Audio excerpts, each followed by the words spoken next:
Hey everyone, and welcome back to my channel. Hold on, the lighting is terrible in here. We need to rectify this.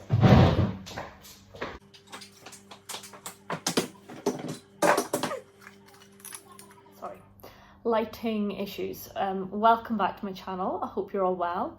Thought I would hop on today as it's my day of childcare where Ivy goes to her granny's and record a video.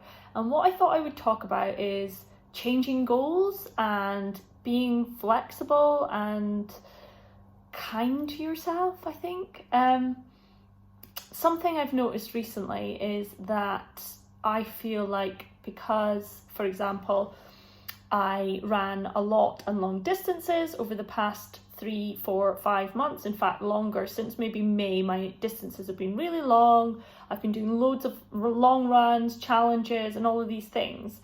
And then having had various issues with my back and my stomach, I've had to drastically reduce my running. And I feel like I'm going backwards in many ways. But the way I'm kind of trying to change my thinking up is that running is not a linear process always. So it's like a repeat process. It's like just because you ran an ultra marathon or a marathon and you trained for that from like 0 or maybe like started from like 10k and built up to that and you're doing really long runs, it doesn't mean that you then have to do that all the time.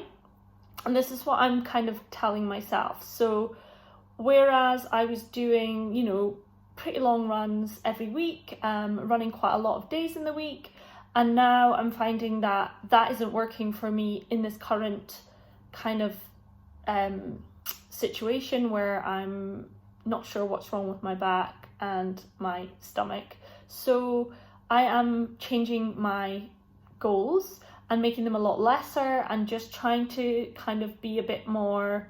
I already recorded a video on this in terms of dealing with setbacks as a runner.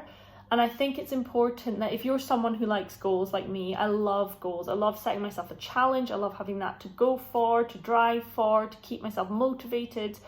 But at the moment, I'm having to kind of adjust that. And so I thought I would talk a little bit about what my goals are for this month and how I feel like I'm going to achieve that or not. Because I feel like even if you're not necessarily confident you're going to meet a goal, then it's still important to set them if you want to.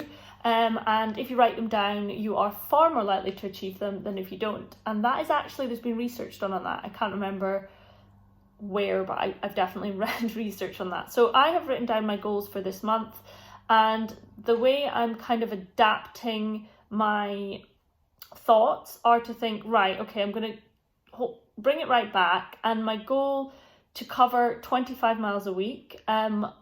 To be honest, I initially thought that is running, I have to do that running, but because I don't feel 100%, I'm going to be happy with achieving that by walking and running. I'm not going to put any pressure on myself to do like set distances. I'd like to be able to do a long run every week, but at this moment in time, I don't even know, I don't know whether I'll be able to achieve that. So I'm going to be happy with covering 25 miles a week at my kind of like, that's my target. But if I do more, then that's great. And actually most of that will probably likely be short runs and walking.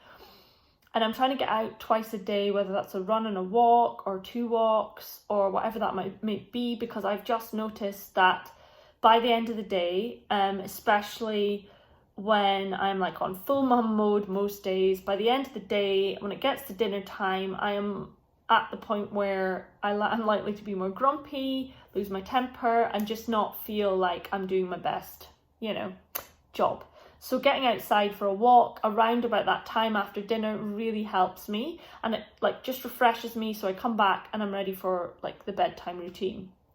Whether that takes an hour or 2, I'm ready for it. And it just means that I feel like I've done something as well. So I'm also planning to I'm planning to do some more relaxing things. So after I go for a run, when I do go, make sure I have a bath afterwards, stretch. And I'd also written in that I want to go plogging as well, which is basically I think I shared something on this before, but it's litter picking and jogging. So yeah, picking up litter, taking a bag and going for a run, doing it fun, friendly, short distance, maybe like on a beach or up a hill. And yeah, I just really want to enjoy Christmas and spend time with family and still cover the miles and essentially do the steps, although I don't count steps. I just want to cover the miles. So I think that's all I really want to say, but just kind of share my goals for the month because I feel like it helps, and do my daily stretches and just look after my health basically. Loads of fresh fruit, vegetables, homemade food with some Christmas delights, hopefully a glass of mulled wine in there somewhere too.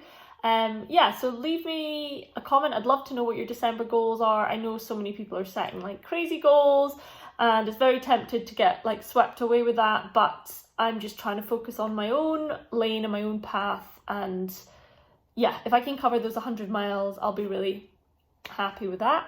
I was going to share as well like a more ethical, sustainable gift guide, possibly for people who are interested in like running. Let me know if that would be of interest. I did get asked by a couple of people, so hopefully I can get round to doing that. It's just quite a busy time at the moment, and I have got a very exciting workshop tonight with Maddie from Non-Diet Nutrition, and we're doing plant-based and intuitive eating workshop. So hopefully we'll be doing more of these because I am just so excited to do it. So hope that was of interest, a bit random, but thought I would share my goals for the month. And for anyone else who's injured or just wants to focus on family this month, just be kind to yourself and take your time and do what feels good. That would be my top tips for the month. So take care, and I will speak to you all soon. And if you enjoy my videos, don't forget to